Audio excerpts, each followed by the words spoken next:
Disturb বলো।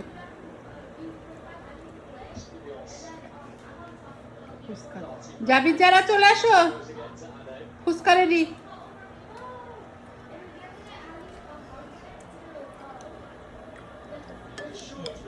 সবাই খেলেছে ভালো, কিন্তু ভিনির খেলাটা, ভিনি যে আক্রমণাত্মক খেলবে লেফট আউট থেকে, তো ভিনির ঘটনা হলো যে ভিনি যখন দেখছে যে হচ্ছে না, হ্যাঁ তখন নেইমার সাজার দরকার নাই, বল ধরো আর মারো, ধরো আর মারো। বড় মারো ছাড়ো ভাই বল।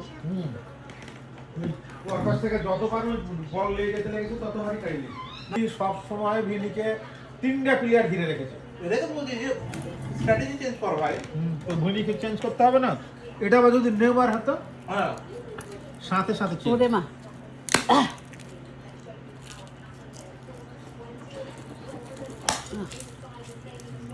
নেইমার হলে সাথে সাথে চেঞ্জ।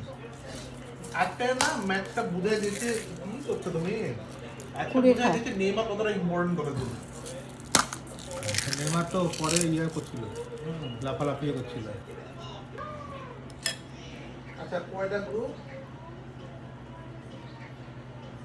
1 2 3 4 5 6 7 8 9 10 11 12। 4 12 48। তাহলে হলো প্রত্যেক গ্রুপ থেকে হচ্ছে দুটা করে দল উঠলে কত হয়? 24টা হয় রাইট? আর তো 8টা দল লাগবে, 32টা, টপ 32 করার জন্য। হ্যাঁ তাহলে হলো 8টা রানার আপ, মানে 8টা থার্ড প্লেস, 8টা থার্ড প্লেস টিম মিলে মনে হয় ইয়া হবে। যদি মরক্কোর যে আজকের খেলার মরক্কোর যে ধারা, গ্রুপ চ্যাম্পিয়ন হবে না, মরক্কো গ্রুপ চ্যাম্পিয়ন হতে নাও পারে। কি জন্য?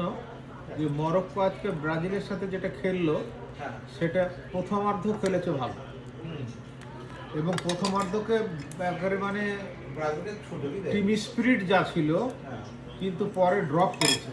এই ড্রপ হওয়া চলবে না, হ্যাঁ বিশ্বকাপে ড্রপ হওয়া চলবে না। এই ড্রপের সুযোগে ব্রাজিল বাড়িয়ে আসলো।